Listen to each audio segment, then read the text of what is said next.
Good morning class. आज हम पढ़ेंगे इलेक्ट्रिक मोटर के बारे में। जैसा कि मैंने आपको कल बताया था कि हमारे पास इलेक्ट्रिक मोटर में क्या होता है, मैंने कल दिखाई थी। कल डायग्राम जो बनाया था इसका वो क्या था कि हमारे पास इस तरीके से मैग्नेटिक लूप है, ठीक है। ये हमारे पास कोई करंट कैरिंग कॉइल है जिसको हमने मैग्नेटिक फील्ड में रखा है।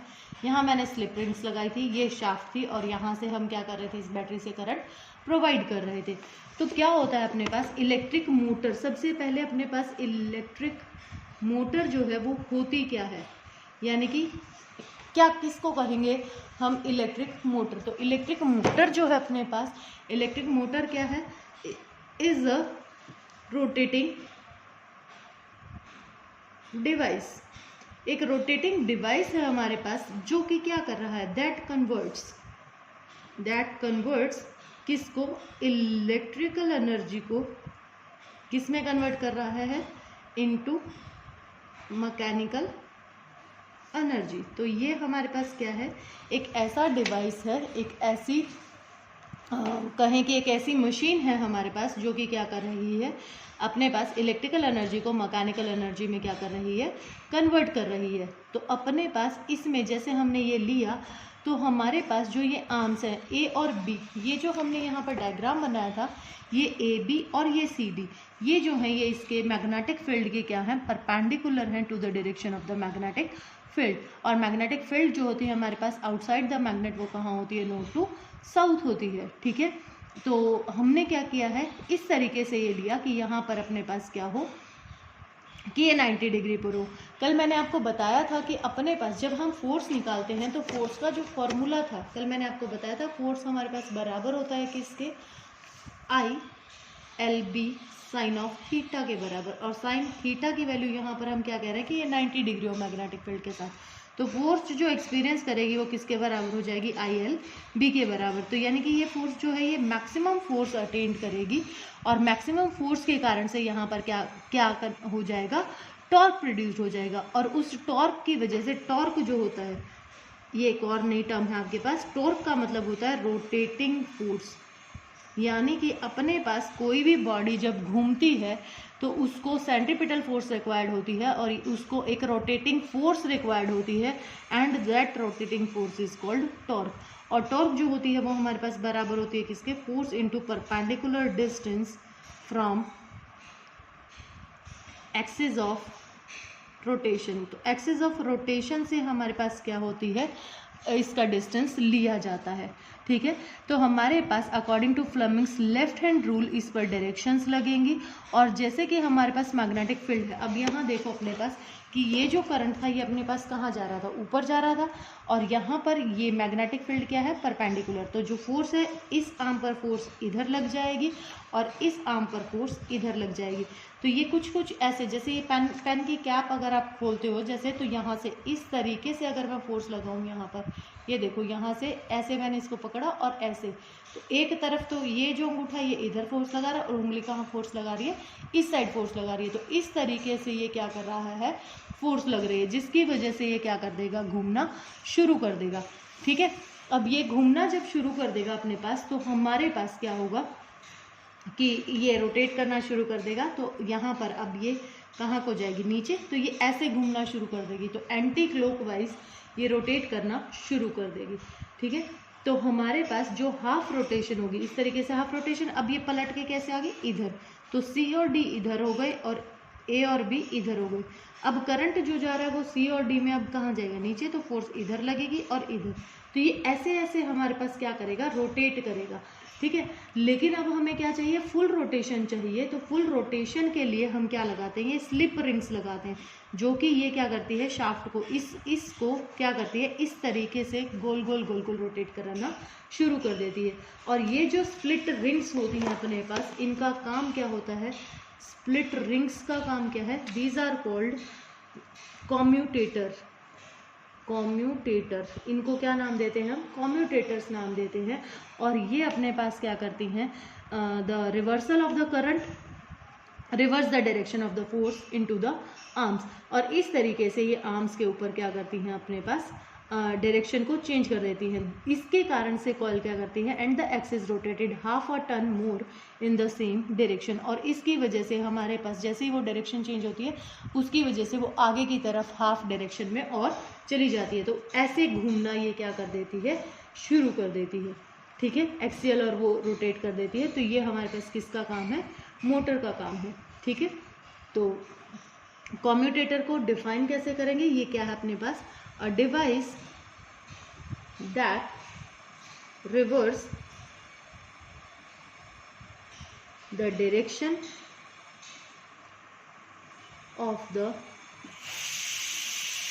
flow of current through a circuit।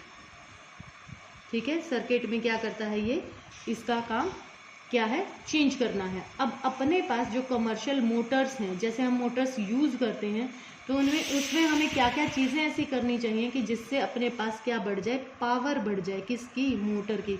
तो पावर ऑफ अ मोटर किस तरीके से एनहेंस की जा सकती है, तो ये क्वेश्चन 2 मार्क्स में आ सकता है, how the power of the motor is enhance. तो इसमें जो पहला पॉइंट है अपने पास, उस पहले पॉइंट में हम क्या कहेंगे, तो इस पहले पॉइंट में हम क्या कहेंगे कि हमारे पास जो permanent and electromagnetic magnet is placed in the place of the permanent magnet, यानी कि इलेक्ट्रोमैग्नेट हम क्या करें, इलेक्ट्रोमैग्नेट इज यूज्ड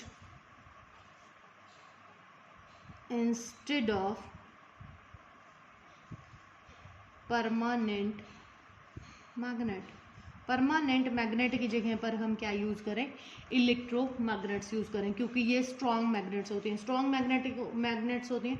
तो अब जैसे देखो मैंने आपको फॉर्मूला क्या बताया, ILB, ये एक कॉइल के लिए, अगर N अपने पास नंबर ऑफ कॉइल्स हैं तो अगर स्ट्रॉन्ग मैग्नेट होगी तो B बढ़ेगा तो फोर्स बढ़ेगा और वो जल्दी जल्दी घूमेगी, तो पावर एनहेंस हो जाएगी, जिससे मोटर की सेकेंड अपने पास क्या कर दे, N की वैल्यू बढ़ा दे, यानी कि हम क्या कर दे, large number of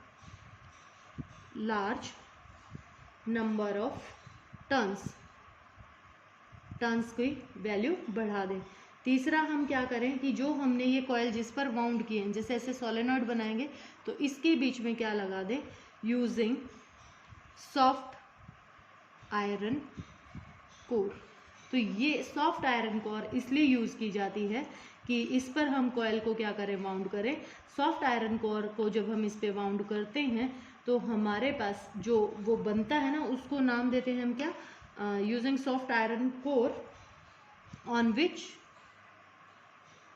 the coil is wound. और फिर ये क्या कहलाती है, ये जो अपने पास कॉइल है ये टोटल कोर के साथ क्या कहलाती है, is and it is called armature coil. जो आर्मेचर कॉइल हम कहते हैं ना, तो वो आर्मेचर कॉइल, आर्मेचर कॉइल, ये उसी को ही कहते हैं जब अपने पास उसको हम क्या करते हैं, उसके ऊपर वाइंड कर देते हैं। तो ये अपने पास सॉफ्ट आयरन कोर जो है ये भी बहुत जल्दी मैग्नेटाइज्ड हो जाता है। तो इसके पास भी ये प्रॉपर्टी होती है कि ये बहुत जल्दी मैग्नेटाइज होता है और उतनी ही जल्दी क्या होता है, डीमैग्नेटाइज्ड होता है। तो इसलिए इसकी प्रॉपर्टी जो है ये बढ़ने के कारण से अपने पास पावर क्या हो जाती है, अनहेंस हो जाती है। तो ये इस तरीके से क्वेश्चन पूछा जा सकता है इसमें। अब जो नेक्स्ट टॉपिक है अपना, वो नेक्स्ट टॉपिक है अपना क्या, इलेक्ट्रोमैग्नेटिक इंडक्शन। अब क्या कह रहे हैं इसमें, जैसा कि नाम है इलेक्ट्रोमैग्नेटिक इंडक्शन। इंडक्शन का मतलब क्या होता है अपने पास, प्रोड्यूस्ड करना, टू इंड्यूस्ड। ठीक है, तो ये सबसे पहले जो ये कॉन्सेप्ट दिया था, ये कॉन्सेप्ट किसने दिया था, ये कॉन्सेप्ट सबसे पहले दिया था फैराडे ने। ठीक है, और इसी को ही क्या कहा जाता है, Faraday is called the father of electromagnetic induction. तो इलेक्ट्रोमैग्नेटिक इंडक्शन का फादर किसको कहा जाता है, फैराडे को कहा जाता है। और 1931 में इसने क्या किया था, इसके बारे में डिस्कवर्ड किया था। तो सबसे पहले अपने पास इलेक्ट्रिक फील्ड और मैग्नेटिक फील्ड अलग अलग क्या हुई थी, जनरेट हुई थी, जैसा मैंने चैप्टर के स्टार्टिंग में बताया था। फिर क्या हुआ, इन दोनों के बीच में निकाला गया कि अपने पास अगर करंट है तो उसमें मैग्नेटिक फील्ड प्रोड्यूस होगी। तो फिर उसके बाद फैराडे ने कहा कि अगर ये है तो इसका वाइस वर्सा भी ठीक होना चाहिए। दैट मीन्स कि अगर हम मैग्नेटिक फील्ड चेंज कर दें तो हम इलेक्ट्रिसिटी भी क्या कर सकते हैं, प्रोड्यूस कर सकते हैं। और यही अपने पास क्या है, बेसिक प्रिंसिपल है किसका, बेसिक प्रिंसिपल है किसका, ये जनरेटर का। जो जनरेटर हमारे घर में आज लगते हैं उस जनरेटर का ये बेसिक प्रिंसिपल है। सारे के सारे जितने भी जनरेटर हैं वो सारे के सारे इस प्रोसेस पर, इस प्रिंसिपल पर ही क्या कर रहे हैं, काम कर रहे हैं। इलेक्ट्रोमैग्नेटिक इंडक्शन पर ही क्या कर रहे हैं, काम कर रहे हैं। तो इसके लिए इसने क्या किया था, 2-3 इसने एक्सपेरिमेंट किया और इन एक्सपेरिमेंट्स में इसने क्या बताया कि सबसे पहले तो जो पहला एक्सपेरिमेंट इन्होंने किया वो उस एक्सपेरिमेंट में इन्होंने क्या कहा कि हमारे पास जैसे मैंने वही सॉफ्ट आयरन कोर ली और इसके ऊपर मैंने ये कॉइल बाउंड कर ली और इस कोर में मैंने यहाँ पर लगा दिया क्या, गैल्वेनोमीटर। गैल्वेनोमीटर अब क्या होता है, एक ऐसा डिवाइस जो कि हमारे पास करंट मेजर कर रहा होता है और जो करंट मेजर करता है वो करंट कैसे मेजर करता है, सेंसिटिव होता है ये करंट के लिए, छोटे से छोटी वैल्यू भी मेजर करता है किसकी, करंट की। तो अब इन्होंने क्या कहा, यहाँ पर अपने पास ये क्या एक इन्होंने क्या लिया, बार मैग्नेट ली। मान लिया इस बार मैग्नेट का इधर जो पोल था वो साउथ था और इधर कौन सा था, नॉर्थ था। तो ये इसके पास लेकर के आए और अपने पास जो ये इंडक्शन होता है, ये इंडक्शन हमारे पास it always opposes of its own production, यानी कि ये इसमें क्या प्रोड्यूस करता है, ईएमएफ प्रोड्यूस करता है। ईएमएफ मैंने आपको इलेक्ट्रिसिटी के चैप्टर में पढ़ाया था, इसका मतलब होता है इलेक्ट्रोमोटिव फोर्स। दैट मीन्स कि अपने पास ये क्या होता है, मैक्सिमम पोटेंशियल डिफरेंस होता है between the two terminals when no current is drawn through the circuit। जब अपने पास सर्किट में कोई भी करंट ड्रॉन नहीं हो रहा होता तो अपने पास ये मैक्सिमम ईएमएफ जो होता है उसको हम कहते हैं इलेक्ट्रोमोटिव फोर्स, ईएमएफ कहते हैं। और ये जो इसमें प्रोड्यूस्ड होगा ई, ये अपने ही प्रोडक्शन का क्या करता है, अपोज करता है। तो जब ये यहाँ से आता है तो एक क्वांटिटी होती है, ये आप बड़ी क्लासेस में पढ़ेंगे, that is called magnetic flux.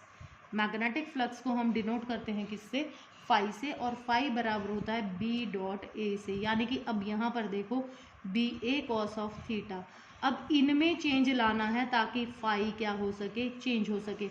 अगर फ्लक्स अपने पास with respect to time change हो रहा है तो ईएमएफ क्या हो जाएगा, इंड्यूस्ड हो जाएगा। यानी कि ये अपने पास क्या होगा, D phi upon D T. और माइनस साइन क्यों लगाया मैंने, क्योंकि ये इसमें चेंज का क्या कर रहा होगा, अपोज कर रहा होगा, इससे अपोजिट डायरेक्शन में आएगा। अब देखो यहाँ से मैं इसको इसके पास लेकर के आई तो मैं कौन सा पोल ला रही हूँ, नॉर्थ पोल। तो अब हमें पता है कि अपने पास यहाँ पर अब गैल्वेनोमीटर जो है वो क्या करेगा, डिफ्लेक्शन दिखानी शुरू कर देगा। दैट मीन्स कि यहाँ पर अब अपने पास क्या चेंज हुआ, बी चेंज हुआ। बी यानी कि मैग्नेटिक फील्ड, पास आएगी मैग्नेट तो ज़्यादा मैग्नेटिक फील्ड लाइन्स इसके अंदर से जाएंगी। अब बी चेंज हुआ तो कौन चेंज हो गया, फाई। फाई चेंज हो जाएगा विद रिस्पेक्ट टू टाइम, तो क्या प्रोड्यूस होगा, ईएमएफ, पोटेंशियल डिफरेंस। और from higher potential to lower potential अपने पास चार्जेस जो है वो चलना शुरू कर देंगे और चार्जेस चलेंगे तो क्या बनता है अपने पास, the flow of charges is known as current. तो करंट प्रोड्यूस हो जाएगा और ये गैल्वेनोमीटर आपको क्या दिखाएगा, डिफ्लेक्शन दिखाना शुरू कर देगा। अब जैसे मैंने क्या कहा कि ये अपने ही प्रोडक्शन का क्या करेगा, अपोज करेगा। तो जब ये यहाँ आएगा और करंट प्रोड्यूस होगा तो यहाँ पर जो पोलैरिटी बनेगी वो कौन सी पोलैरिटी बनेगी, नॉर्थ। और नॉर्थ ये है तो अपने पास इसमें जो करंट प्रोड्यूस होगा वो कैसा प्रोड्यूस होगा, एंटी क्लॉकवाइज प्रोड्यूस हो जाएगा। समझ में आई है ये बात। तो अपने पास एंटी क्लॉकवाइज करंट आ जाएगा क्योंकि ये अब नॉर्थ नॉर्थ को क्या करेगा, रिपेल करेगा। अब इसी मैग्नेट को मान लो कि मैं दूर ले जाऊं, दूर जा रहा है तो अब ये इसके दूर जाने का विरोध करेगा। दूर जाने का विरोध करेगा तो दैट मीन्स यहाँ क्या करेगी, इसको अट्रैक्ट करे। यहाँ नॉर्थ था तो इधर पोलैरिटी कौन सी हो जाएगी, साउथ। और साउथ है तो कैसे आएगी अपने पास, साउथ है तो नीचे, तो कौन सी आ जाएगी। इस टाइम पर अपने पास जो करंट प्रोड्यूस होगा वो कैसा हो जाएगा, क्लॉकवाइज प्रोड्यूस हो जाएगा।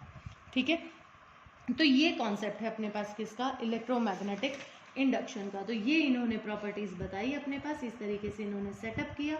अब अपने पास क्या है, ये 3 मार्क्स में क्वेश्चन आता है कि पास लेकर के आए तो क्या हुआ, दूर लेकर के गए तो क्या हुआ, गैल्वेनोमीटर ने कैसे डिफ्लेक्शंस दिखाई। तो पास लेकर के आएंगे तब भी गैल्वेनोमीटर दिखाएगा, दूर लेकर के जाएंगे तब भी गैल्वेनोमीटर क्या करेगा, डिफ्लेक्शन दिखाएगा।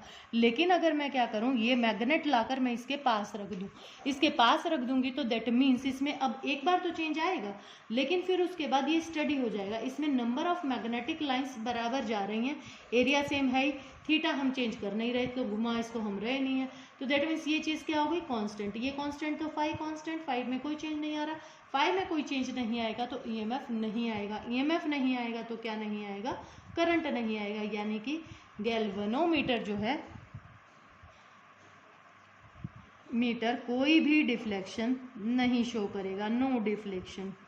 तो इस टाइम पर अपने पास कोई भी डिफ्लेक्शन गैल्वेनोमीटर शो नहीं करेगा, ठीक है। तो एक तो कॉन्सेप्ट होता है ये। दूसरा जो एक्सपेरिमेंट किया इन्होंने, दूसरे एक्सपेरिमेंट में इन्होंने क्या कहा कि हमारे पास ये सॉफ्ट आयरन कोर थी और इसी पर ही मैंने क्या की, दो कॉइल्स ले ली इसी सॉफ्ट आयरन कोर पर ही। तो एक में तो मैंने यहाँ करंट दे दिया, ठीक है, और यहाँ ये दे दी मैंने की, और इसमें मैंने लगा दिया गैल्वेनोमीटर, ठीक है। तो अब इसको मैंने की ज्वाइन की, करंट गया, मैग्नेटिक फील्ड प्रोड्यूस हुई, इसमें भी गई, दोबारा से प्रोडक्शन हो गया, गैल्वेनोमीटर डिफ्लेक्शन दिखाएगा। अब मैं इसको कम वो करती रहूँ, स्टडी करंट अगर गया तो वही सेम अमाउंट में जाएगी, वही मैग्नेट स्टडी वहीं पर रखने वाली बात हो गई, तो कोई भी करंट ये नहीं शो करेगा। और इसको हम ऑन ऑफ करते रहेंगे, number of magnetic lines change होती रहेंगी, तो गैल्वेनोमीटर क्या दिखाता रहेगा, करंट दिखाता रहेगा। तो जब भी अपने को क्या करना हो, इंड्यूस्ड करंट की डायरेक्शन निकालनी हो, इंड्यूस्ड करंट की डायरेक्शन निकालने के लिए हम यूज करते हैं कौन सा लो, फ्लेमिंग्स राइट हैंड रूल। और ये राइट हैंड रूल क्या है, जैसे लेफ्ट हैंड था ये वाला, इनको म्यूचुअली क्या कर लेंगे, परपेंडिकुलरली स्ट्रेच कर लेंगे, तो ये जो होगा ये अपने को मोमेंट दिखाएगा कंडक्टर की, ये मैग्नेटिक फील्ड, और ये क्या देगा, इंड्यूस्ड करंट की डायरेक्शन। याद करने का तरीका इसको भी वही है, फोर्स जिसकी वजह से चल रहा है, फादर, मैग्नेटिक फील्ड किससे डिनोट करते हैं, एम मैग्नेटिक फील्ड, मदर, और सी करंट, इंड्यूस्ड करंट। तो जब भी इंड्यूस्ड करंट की डायरेक्शन निकालनी हो, किसके लिए यूज़ कर रहे हैं, डायरेक्शन के लिए अगर हम यूज़ कर रहे हैं तो कौन सा यूज़ करेंगे, फ्लेमिंग्स राइट हैंड रूल। और अगर फोर्स निकालने के लिए यूज़ कर रहे हैं तो हमेशा यूज़ करेंगे कौन सा, फ्लेमिंग्स लेफ्ट हैंड रूल, ठीक है। अब अपने पास नेक्स्ट है जनरेटर, और ये शायद डोमेस्टिक इलेक्ट्रिकल सर्किट मेरे ख्याल से हट गए हैं। अगर ये नहीं हटे हैं तो मैं एक बार कंफर्म करके और अगली वीडियो में आपको इसके बारे में बताती हूँ।